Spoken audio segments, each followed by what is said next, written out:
Major funding for this program has been provided by the National Endowment for the Humanities. Additional funding has been provided by the Arthur Vining Davis Foundations, the Jacob and Charlotte Lehrman Foundation, the Corporation for Public Broadcasting, and by annual financial support from viewers like you.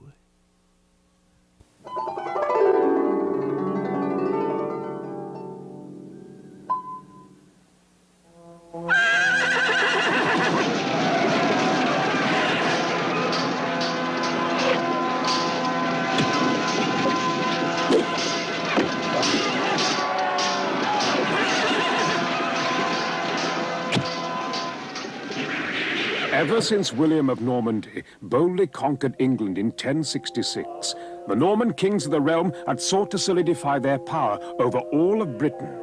They met a particularly brave and stubborn foe in the Welsh, who steadfastly refused to submit to any English monarch. Tapestries and medieval illuminations tell of the line of kings who for more than 200 years tried without success to bring Wales into the English nation. They tell many stories of pitched battles and fierce struggle. And they tell of the coming of Edward I, a king of power and vision.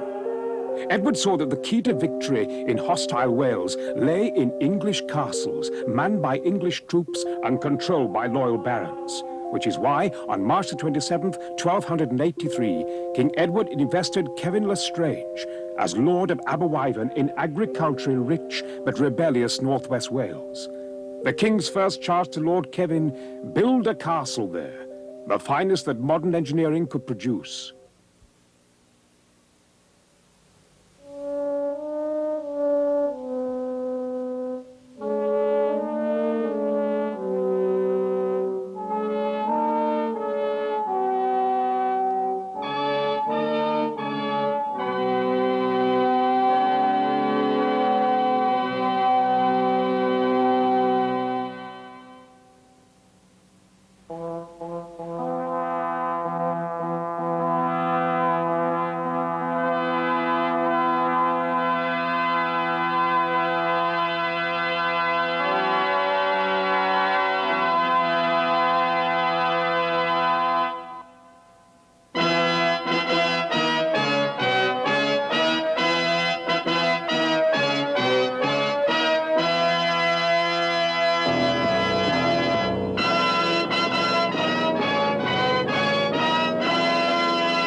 There never really was a place called Aberwyvern, or a baron called Lord Kevin Lestrange.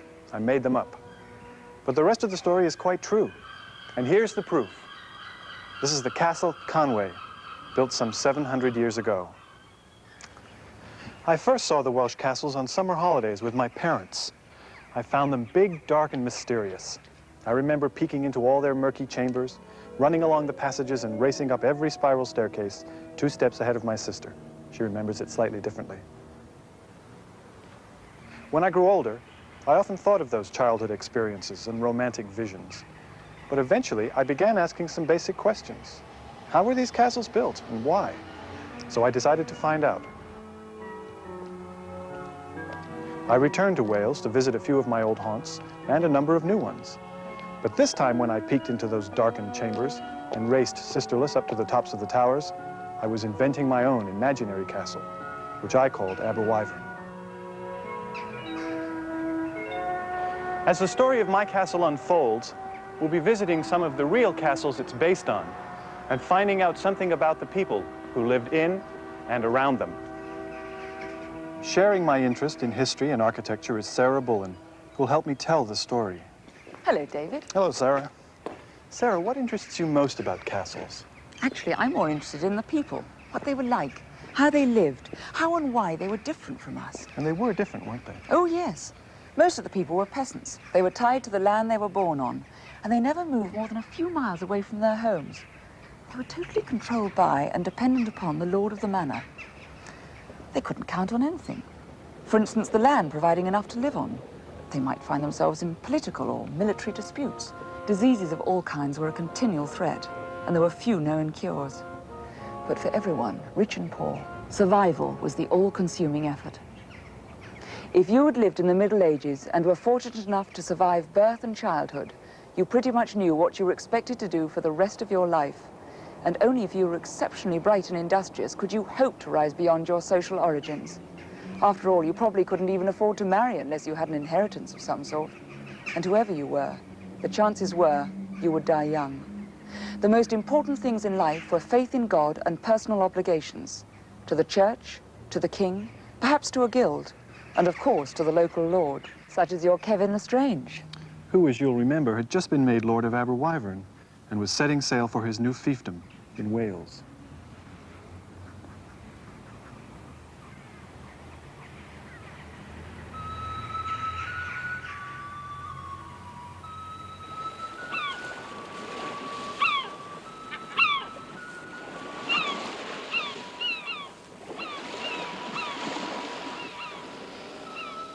We sailed to the mouth of the River Wyvern. I met there with Master James of Babington, the famous engineer who was already at work on other castles for the king in Wales and Scotland. I hope he proves worth his fee of 3 shillings a day, an unprecedented sum. I trust you had a pleasant journey, Lord Kevin. Is the journey from London ever a pleasant one? Hardly, I dare say. Shall we begin, my lord? It is critical that we be able to command all the surrounding land and control traffic and commerce through the area. After surveying the entire area, my lord, I've decided that the outcrop of rock extending into the water provides the best natural defense.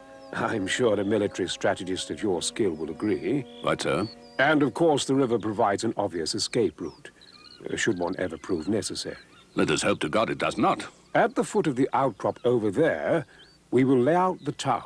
And that will provide the first ring of the castle's defense? I am very pleased, Master James. Thank you, my lord. His Majesty has impressed upon me the urgency of this project. After all, we are in hostile territory. Carpenters are already building workshops and barracks. And I must say, my lord, the protection of your soldiers provides great comfort indeed. A necessary precaution. We know the Welsh are watching us.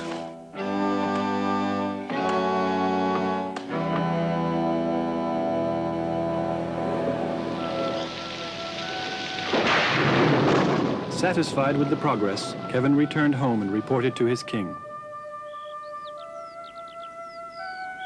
Since your last visit, I have laid out the boundaries of the town, which the diggers are trenching so we may build a wall. Master James, what sufficed in King Henry's With time... due respect, my lord, I have traveled throughout Europe and the Holy Land, studying the great military architecture. Your castle will be the strongest yet seen in the kingdom. I'm glad to hear it. It is laid out in defensive rings. The outer curtain wall will measure 300 feet on each of its sides and will be defended by towers and gatehouses. If by any chance, an extremely unlikely one, the attackers succeed in penetrating this area, they will be thwarted by the inner curtain wall, 12 feet thick and 35 feet high, with 50-foot high towers. An intruder would virtually have to fly to get in. That should hold against Prince David and his Welsh rebels. In the center of the inner ward, we have the living quarters for yourself and Lady Catherine, your children and servants. My wife is a particular sort of woman. She will not relish living in this godforsaken outpost. See that you make her quarters as pleasing as possible. You may have my assurance of that, my lord. Over here will be the barracks for the soldiers, here the great hall and kitchen and storerooms, and here in the safest part of the castle will be the well. The castle is only as safe as its water supply. And the town, it will be a simple grid of streets and blocks to be further divided into lots. Very good. But the town defenses. The 3 entrances in the town wall will be fortified with double-towered gatehouses, which should prove quite effective. Most impressive. But how fast can the project be built? The stone is being quarried and loaded on ships, some of which have already set sail. But when the stone arrives, to maintain the pace of construction His Majesty demands, I simply must have more workers. And so you shall, Master James. Lord Kevin sent constables to several English cities to find the multitude of workers Master James required. Over 500 diggers were forced to march all the way from Lincolnshire.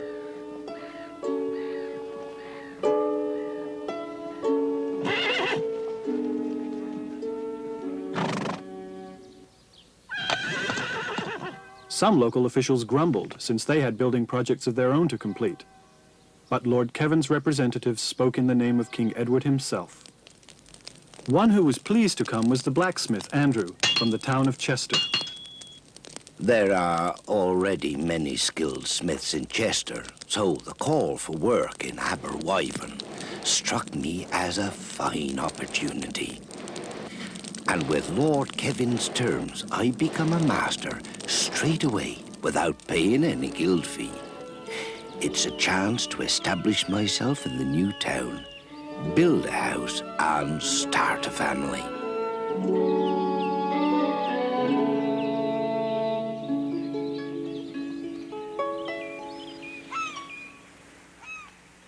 My Lord Kevin, construction on Aberwyvern Castle is at its height. There are now 3,000 workers on the site, and we have finally secured sufficient master craftsmen to oversee them. In mid-July this year of our Lord, 1284, we began the outer curtain and the town wall foundation. As I explained to you when we last met, the 2 stone faces are bound with mortar made of sand and lime. And as the wall grows, the space in between is filled with rubble. Materials are carried up the walls on scaffolding supported by put logs set in holes in the walls themselves. We find this the most efficient means of construction.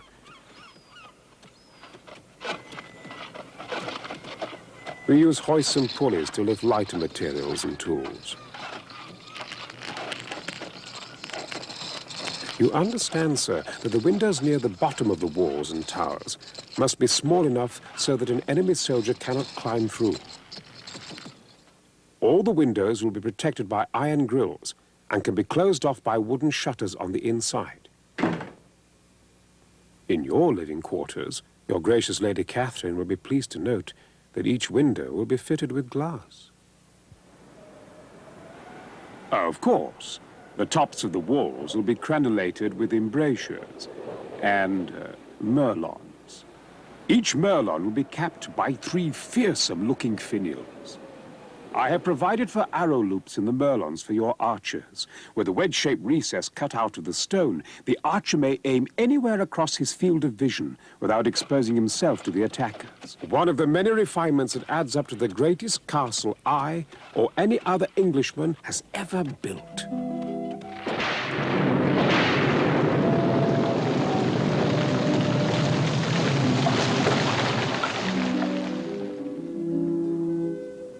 When the weather turned cold, the partially completed walls were covered with straw and dung to keep the new mortar from freezing and cracking.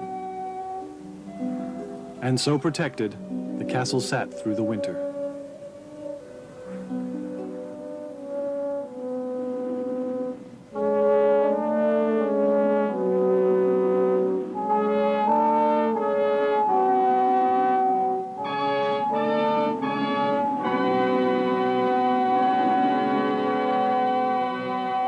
It's important to remember that the medieval castle is really a military machine, and every part has a specific function. For instance, crenellations like these at Carnarvon aren't for decoration. As you saw in my imaginary castle at Aberwyvern, they had a practical and deadly purpose. Just like today, I suppose the military minds of the time were constantly trying to come up with improvements. Sure. Look at these advanced arrow loops, arranged in the wall so that an archer could shoot in 2 directions from the same position. And the development of the arrow loop in the first place was certainly an improvement over having to expose yourself to the enemy's fire in order to shoot your own weapon. It's because of improvements like these that Carnarvon, built towards the end of the 13th century, is castle building at its most sophisticated. Before Edward I's time, castles, cathedrals, and other mammoth construction projects had taken generations to build, with long delays when the money ran out. Edward changed all this with his castles. He placed the financial resources of the entire kingdom behind them. He set up a bureaucracy to handle those finances, as well as planning and recruitment. He also expected his lords and barons to bear a large share of the cost. He drafted armies of willing and unwilling workers. And so, instead of taking generations, Edward's castles were built in less than a decade. The earliest English castles were motte and bailey fortifications. The motte was a high mound of earth on which stood a wooden tower. The open space at the base of the motte was a bailey, and around the top of the motte and the bailey was a high wooden fence called a palisade. During the early part of the 12th century, these palisaded earthworks were replaced by stone structures. And during the Crusades, the Europeans came up against even stronger and more impressive castles in Syria. That must have been an unpleasant shock. I'm sure it was, but they learned well from what they saw. And by the end of the 13th century, many of these Eastern ideas had worked their way into European castles, along with a number of original improvements. Such as? Well, for example, here at Beaumaris on the island of Anglesey is one tremendous improvement over earlier castle designs. You can see that the gatehouse in the outer wall does not line up with the gatehouse to the inner wall. Oh, yes. Now, should an enemy soldier get through the outer gatehouse and make for the inner ward, He couldn't go straight in. He'd have to go diagonally across the defender's field of fire. exactly, from there all the way over to here. Now, that bit of strategic genius was the work of one of the great architectural minds of the Middle Ages, Master James of St. George. Ah, whose namesake appears in our story. The very same.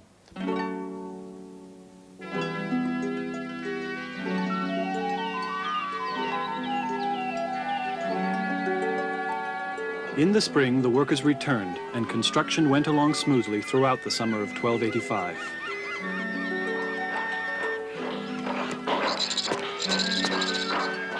By that fall, many of the towers and sections of the town wall had reached their full height.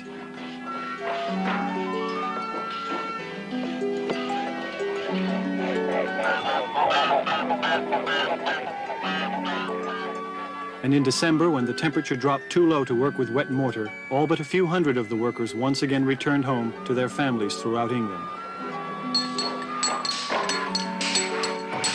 The next year, Master James brought in 100 extra masons to speed up work on the inner curtain and its towers. As the castle drew nearer completion, timbers were brought from the forests of Dean.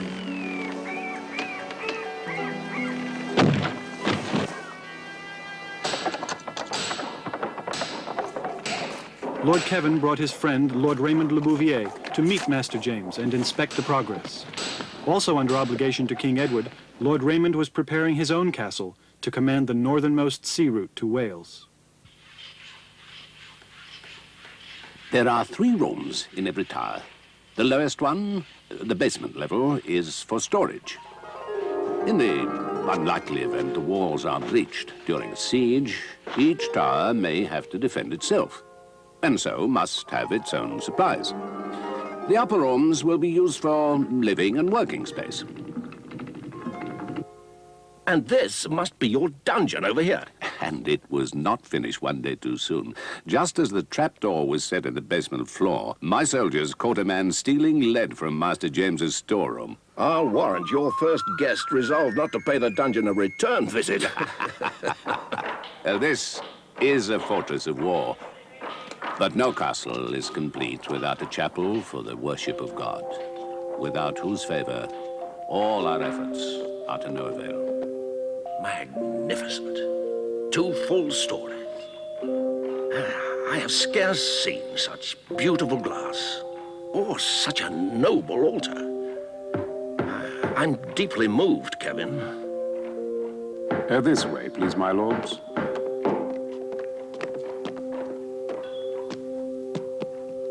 The gatehouses are the last major construction for both castle and town defense. Do please watch your footing, my lords. The stairs are not as yet evened.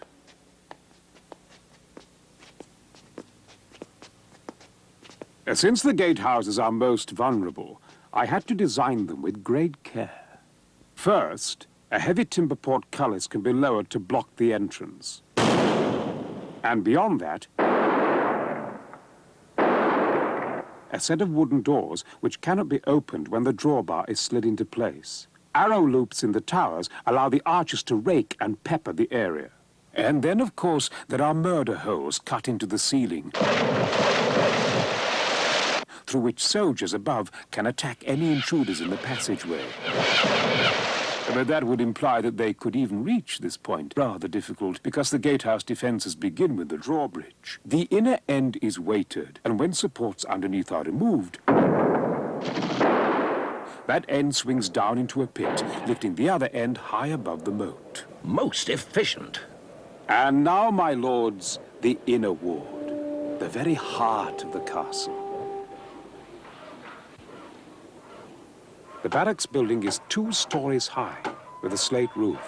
Heaven knows we have plenty of that around here. The frame is erected first, and the spaces between the timbers fill with wattle and door. The soldiers will live on the 2nd floor, and the basement is for stables and many of the castle's weapons. And over there is the armorer's shed. It's been quite a sight seeing these buildings going up around the ward, taking the place of our old huts. Those are top rooms, of course. They're for the lord and his lady and their noble guests.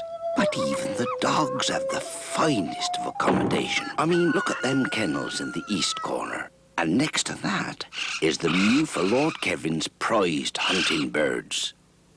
Everything's been thought of. In the castle, you no longer have to go out back when nature calls. There's garderobes built right into the walls. There's a round hole cut into the stone slab, leading right straight down to the cesspit below. Though I'll admit the garderobe isn't the most comfortable place on a cold winter night. Your great hall will be here. I placed it in a corner of the inner ward so that only 2 new walls will be required.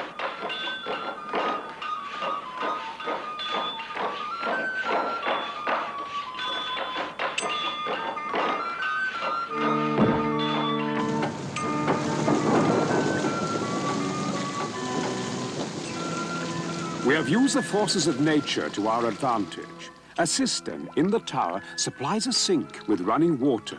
It is convenience itself. And the kitchen will prove quite adequate to service the needs of a great household such as yours. Even though castles were designed for military purposes, their living areas were made as comfortable as possible. Remember, window openings on the outside walls had to be kept small so an attacker couldn't get through. The nicer rooms were higher up in the towers, where you could safely have larger windows. Although the walls were 8 to 10 feet thick, recesses like this made it easier to enjoy the light. Now, tower rooms for the lord and lady, their special guests and high-ranking officials were quite spacious and rather comfortable by the standard of the day. Large stone fireplaces were built into the walls, which were often hung with beautiful tapestries. Stone corbels jutting out of the walls supported the beams. Normally, they had curtain beds and mattresses stuffed with straw, chairs and dressing tables. A typical tower had 3 or 4 rooms, one on top of the other, and each one served a different function.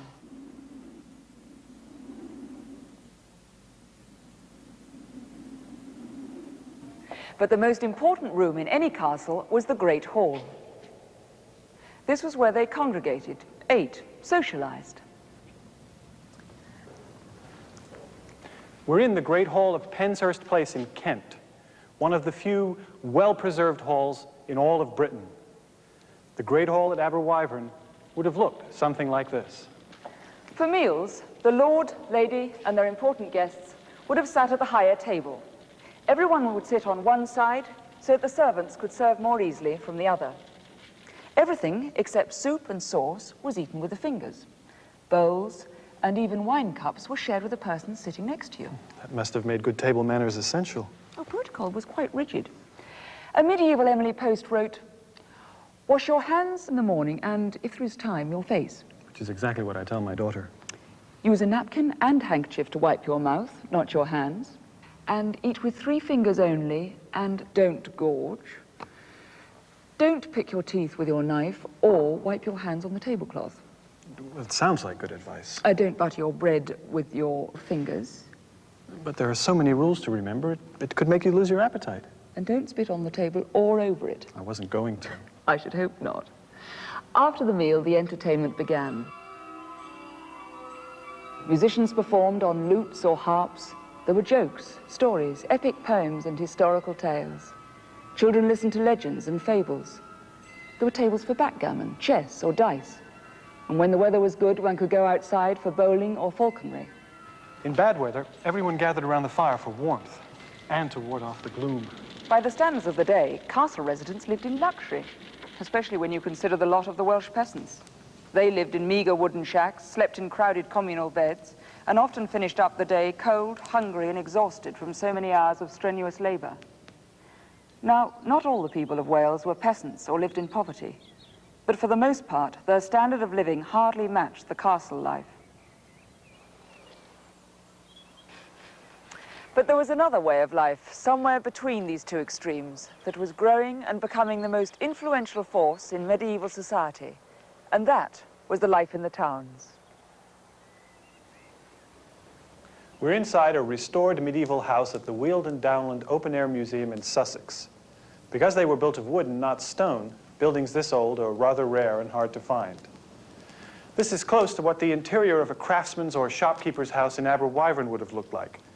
This is a timber-framed structure, and the spaces between the uprights are filled with wattle and daub. Wattle is a woven lattice of sticks which is covered over on both sides with daub, a mixture of mud, cow dung, and straw. A stone in the center of the floor served as a hearth for heating and cooking, and assured the constant danger of fire. These houses, like the castles and rural huts, were damp, draughty, and often overcrowded. There was no glass for the windows, and the running water we saw in the castle was unheard of. Keeping clean was a continual challenge. So was eating well. Diets were unbalanced and not very nutritious. The water wasn't always sanitary, making the threat of deadly disease even greater. But despite all of that, so much of what we now see in Western civilization begins here, in the medieval town. It had its own set of municipal laws, its own guilds to regulate crafts and trade, and its own elected officials who were usually the leading merchants. Merchants, shopkeepers, and other members of this new middle class were fast becoming a force to be reckoned with. King Edward, in his time, worked closely with this force for mutual benefit. Sheep could be raised in the hills around Aberwyvern. Wool was a lucrative trade item. It could be sheared, carded, woven, spun, and dyed there, then sold either in England or in Europe for a handsome profit. An enterprise like that would need a town to support it, and this naturally gave the king added incentive for his military campaign in Wales. While the strong stone walls, low taxes, and the promise of a better life gave many common people their own incentive to settle in a place like Aberwyvern. In October of 1288, more than 5 years after Master James set out the first boundary markers, Aberwyvern Castle was finally completed. The entire outside of the castle was whitewashed, making it look as if it had been carved from a single gleaming piece of stone.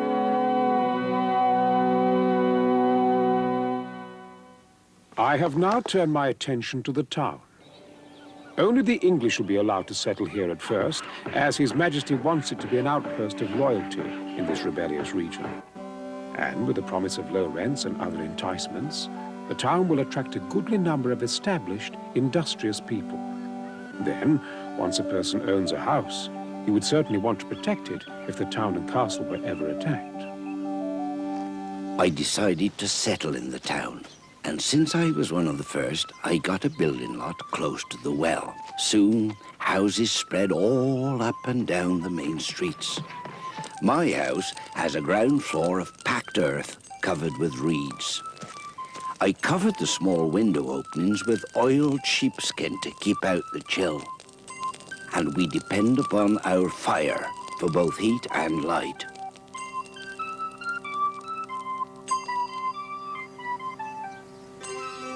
Trading in wool's been strong in Europe, they say, and the hills outside of town are covered during the day with aber wyvern sheep.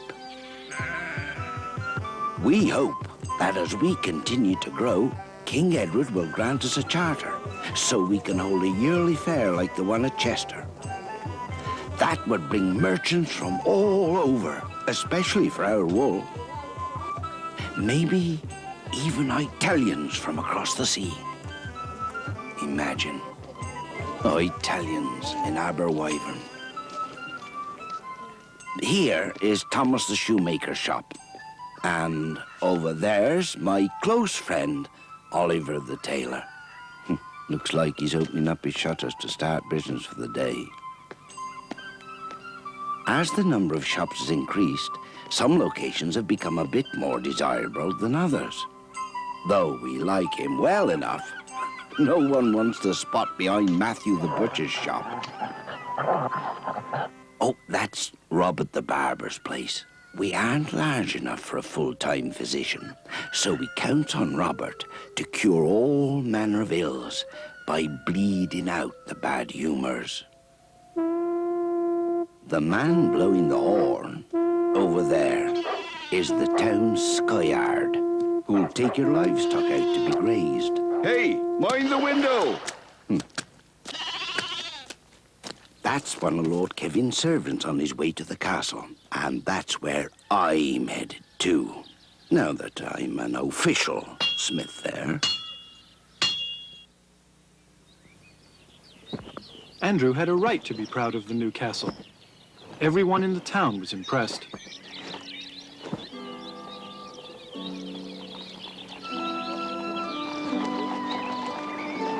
But whether the elegant Lady Catherine would be impressed when she arrived was another matter entirely.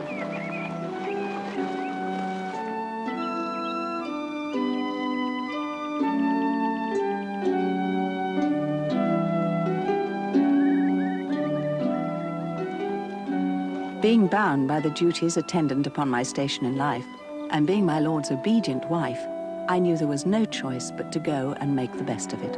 So on April the 23rd, 1289, I arrived at the castle with my ladies-in-waiting, younger children and servants.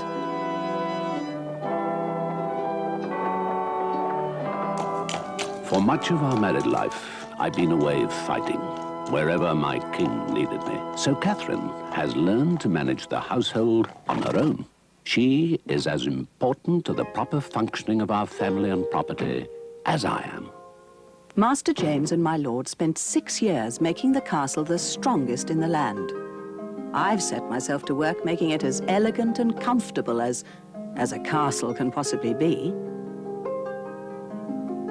I insisted that Master James install fireplaces in every room of our living quarters, even though it was costly. I think it much to the family's benefit to relax in these smaller, warmer rooms, away from the drafts and noise of the Great Hall, particularly in the winter when everyone is cooped up inside. I hung the walls with beautiful tapestries from Normandy and Flanders.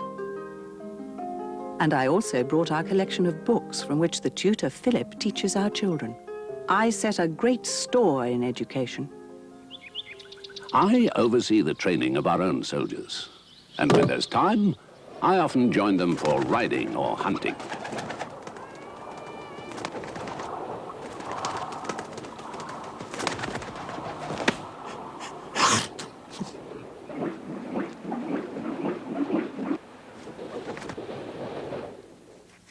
I must oversee all the servants, and though the soldiers may have much leisure time, I can always find something for the servants to do. I was working in the forge on a quiet afternoon in May when a messenger arrived on horseback and asked to see Lord Kevin directly.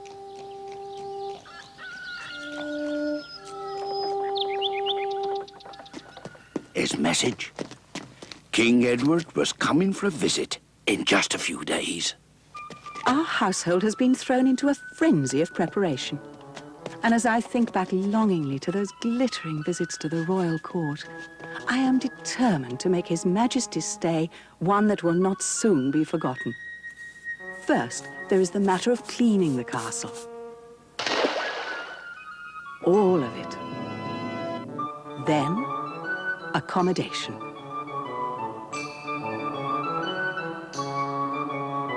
Lord Kevin and I will relinquish our own apartment for the King's use. Of course, we in turn will move to the steward's quarters. He to the Chamberlain's, the Chamberlain to the Marshal's, the Marshal to the butler's, and so on.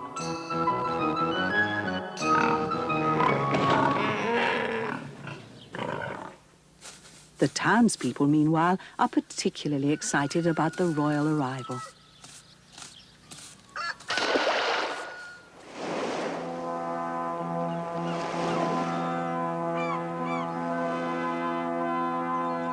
King Edward is making his entrance through town so that we can all catch a glimpse of His Royal Highness. Naturally, all business has stopped. It's not every day you get to see a king. In the evening, we held a great feast for His Majesty.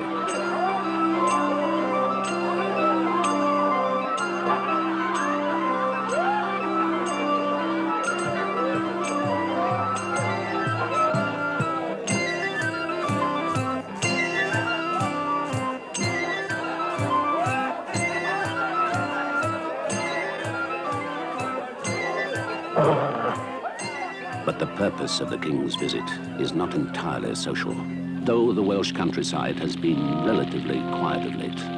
The King warned me that Prince David of Gwynedd is raising an army for an assault on all the English strongholds in Wales.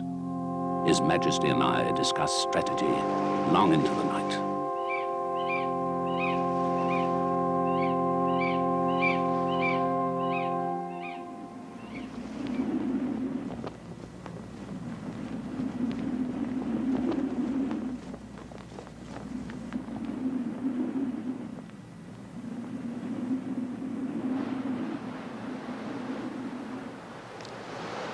The modern game of chess, which dates from about the time of Lord Kevin's castle, is a fairly accurate representation of medieval warfare.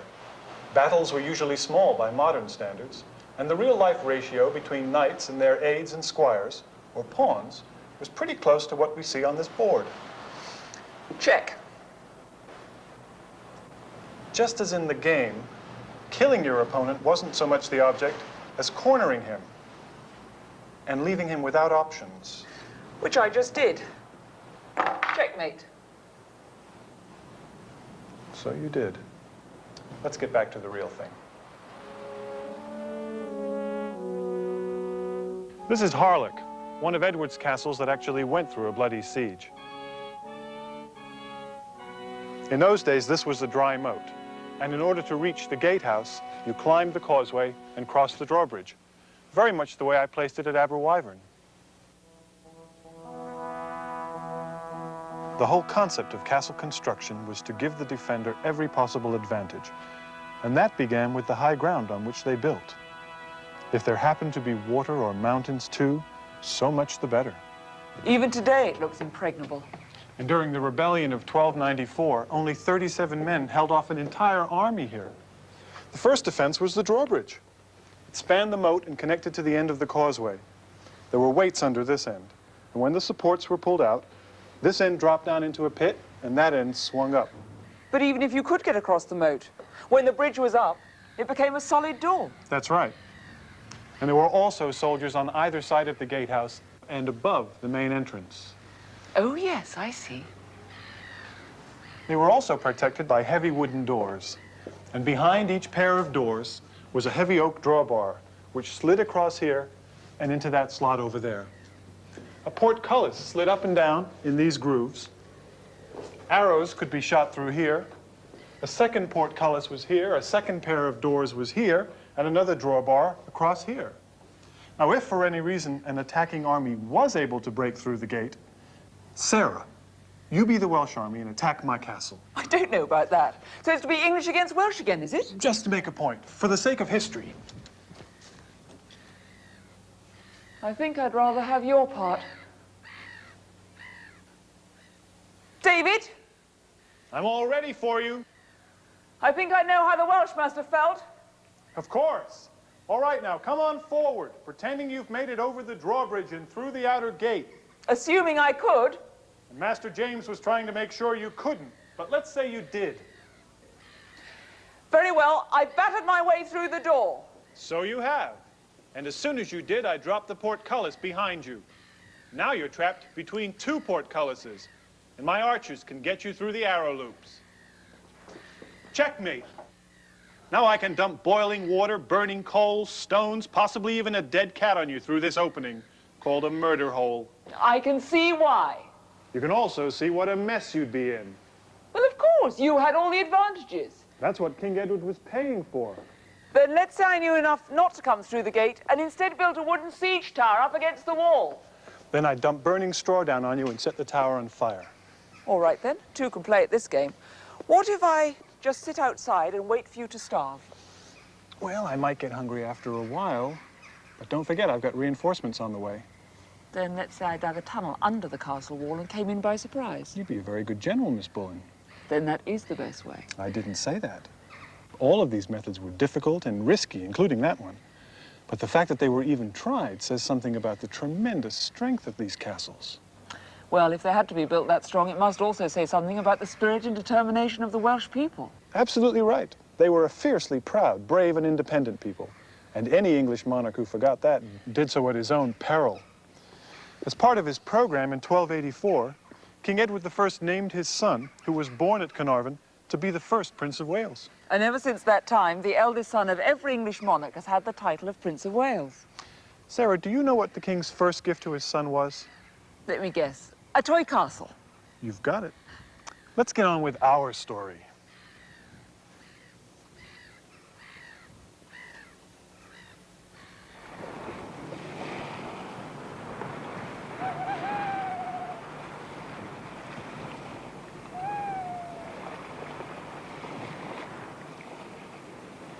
Throughout the night, Lord Kevin's soldiers stood watch from the highest towers, while merchants, craftsmen, and farmers took turns manning the town wall.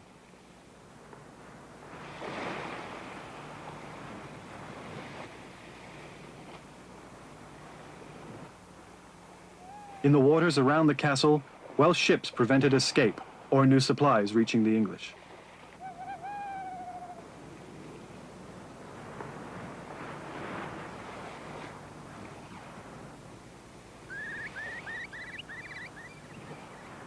And as the first light of dawn broke over the mountains, Prince Davith and his troops grimly marched toward Aberwyvern.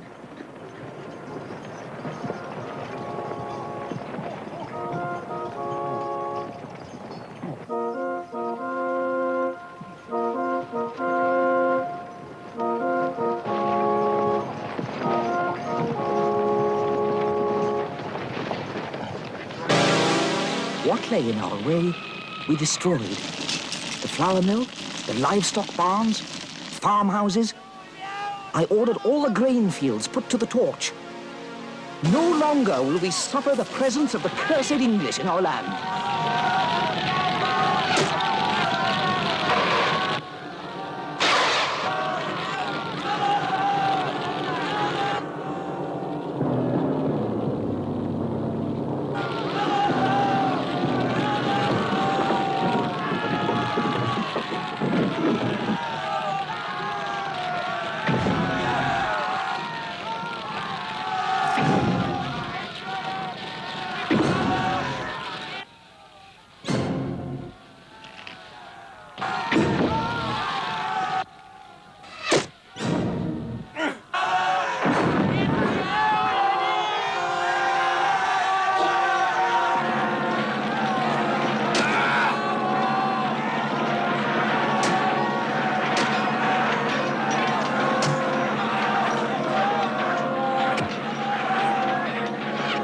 Breached the town wall.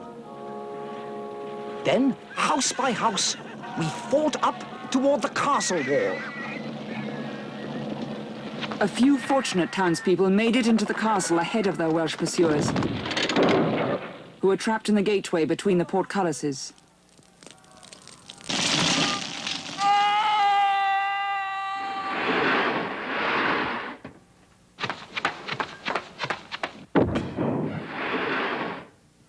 From high atop the gatehouse tower to the inner ward, Lord Kevin watched the destruction and slaughter. If I could only send forces out to help the brave townsmen on the front line. But if I leave the castle without defences, the whole siege will be lost. And with the Welsh army closing in, I cannot open the gates for any more people escaping the carnage. But now, the battle has come to us. Outside the castle walls, Dafydd's men assembled in force, preparing their siege towers and catapults. Inside the castle, archers stood poised, ready to unleash the first wave of arrows as the attackers came within their range. My plan has been to cut off the castle from the land while our ships cut it off from the sea, and to starve Kevin into surrender. But when my messenger came with news that King Edward had dispatched a large force from the north, I knew we could not wait. They reached the wall. As one attacker fell, another took his place. Boulders, boiling water and arrows kept some away, while others had to be blocked directly on the point of a sword or axe. My sappers are digging a tunnel under the wall. When they finish, the logs supporting it will be burned. Then the tunnel will collapse, the wall with it, and we can storm the castle and send the English dogs straight to hell. Inside the inner ward, part of the barracks became a hospital as the wounded were brought down from the walls. The fighting at the castle wall continued without let-up for 3 days as each exhausted shift was replaced by the next.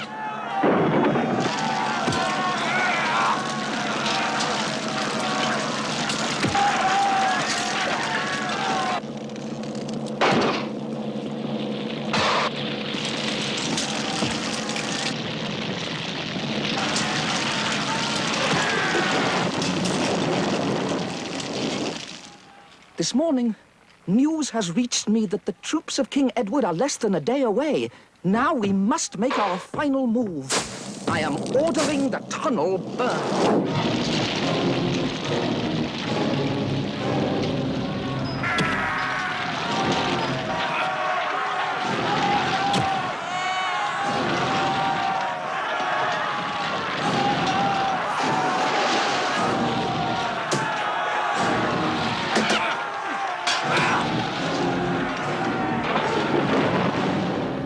But throughout it all, my castle remained secure and impenetrable.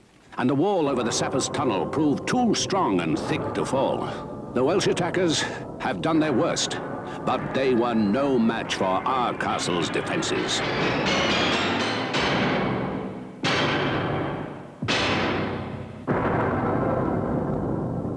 Dafydd knows the advantage is now mine. We have no way of smashing their defenses before the English reinforcements arrive. The best we can hope for is a stalemate, to keep Kevin in check. The tide of battle has turned! Finally, I have Dafydd on the run! I am ordering a retreat. We have no choice. We will need greater strength to drive these cursed English from our homeland. Until we do, the struggle will never cease. We know that God and right are on the side of Wales, and we are willing to die for our land.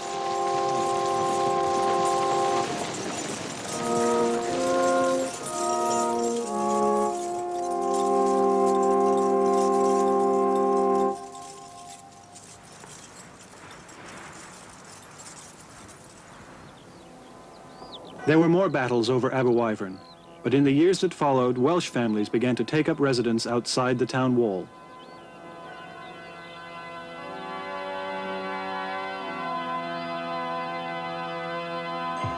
During fairs and on market days, they came in to sell and trade their goods.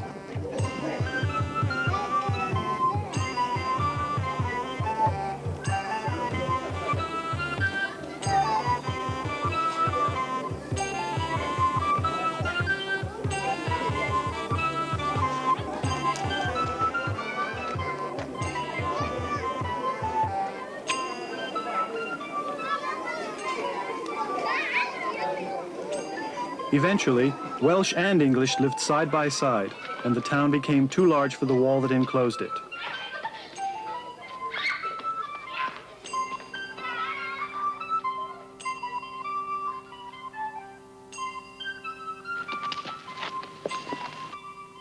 When the Welsh became part of the business life of the area, the castle built to subdue them became unnecessary.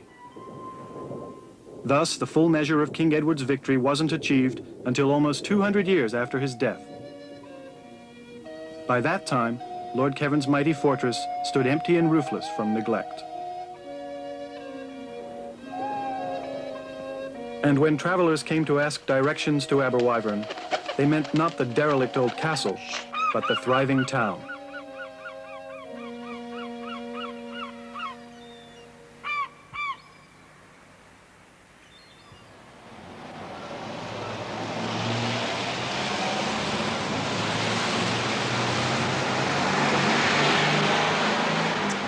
There weren't many castles built in Britain during the 14th century. There was neither the resources nor the need. Wales was successfully, though reluctantly, brought under English rule, and the next steps had to be economic and social rather than military. The great age of English and European castle building was, for the most part, over. The 13th century, remarkable for its scholastic, economic, judicial, and architectural achievements, faded into a 14th century of more frequent wars, disease, famine, and disorganization. By the end of the 1300s, the European population had been cut nearly in half by an enemy the people of the Middle Ages dreaded far more than all the armies the most powerful princes could muster: the Black Death. No castle wall could keep out the plague, a terrifying infectious disease that spread through Europe beginning in 1348. Nor could any castle withstand the introduction of gunpowder, cannon, and other improvements to the business of war making.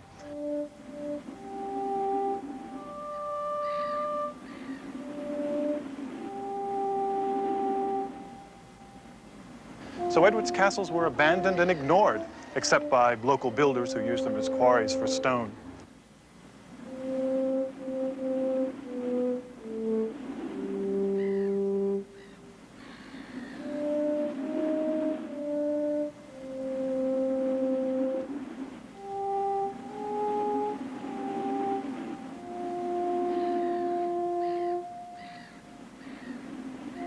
But the great castle here at Conway, which happens to be my favorite, is still a powerful and stirring reminder of the past in the midst of this bustling town.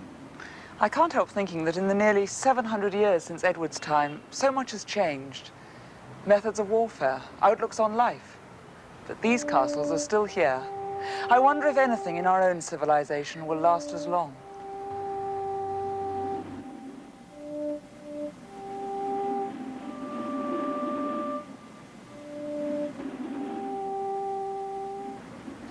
In spite of the romantic images they conjure up, we mustn't overlook the fact that castles symbolize a long-standing and less flattering human trait: man's apparently insatiable desire for conflict and conquest. But in these castles, there is an optimistic irony, perhaps even a lesson to be learned.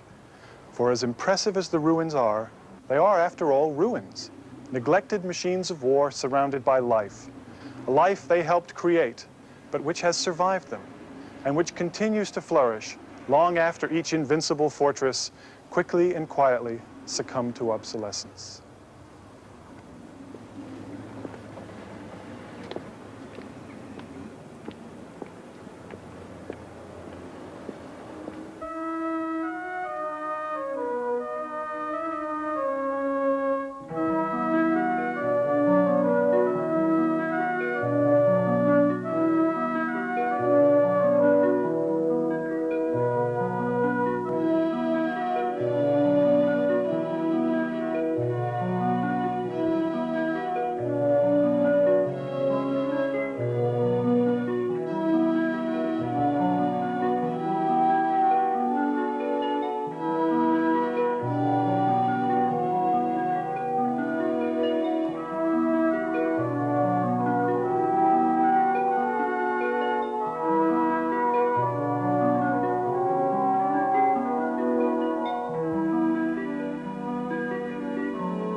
Major funding for this program has been provided by the National Endowment for the Humanities.